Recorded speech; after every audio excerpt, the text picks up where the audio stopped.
cadaadis xooggan ku haysa dowladda Soomaaliya kaas oo ku aadan go'aankii Soomaaliya ay ka qaadatay wariyihii lagu dilay dalka Turkiga kaas oo waray soo saartay dowladda Soomaaliya ku taageertay dalka Sacuudiga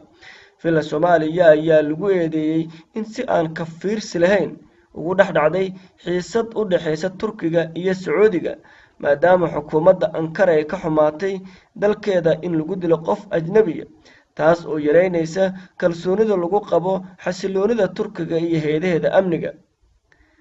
qadiyadan xasaasiga ah ayay ahayd in faraha kala baxdo dowladda Soomaaliya sida ay ku taliyeen khubaro Soomaaliya oo ku takhasusay arrimaha dibadda iyo xiriirka caalamiga warkan cusub aan helnay waxa uu sheegayaa in dowladda Turkiga dowladda Soomaaliya ay ku wargelisay in jaranayso lacag dhan 30 milyan oo dollar oo sanad kasta Turkigu ay siiyaan dowladda Soomaaliya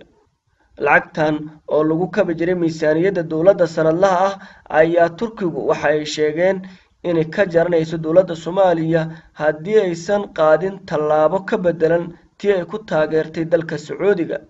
Soomaaliya ayaa la sheegay horay Turkiga inay uga codsatay inaysan jarin lacagaha ay ku taageerto miisaaniyadda dowladda ha yeeshee jawaabtii Turkigu waxay noqotay in lacagahan si cad loo jari doono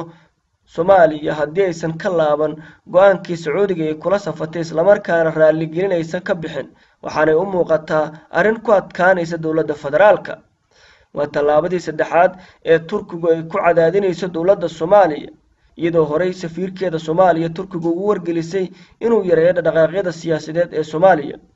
sidoo kale dowladda Turkiga ayaa madaxweynaha jamhuuriyadda Soomaaliya ka reebtay wadamada saaxiibada dhow la ah Turkiga ee lagu casuumay sanad guuridii 95aad ee ka soo wareegatay markii la aasaasay jamhuuriyadda Turkiga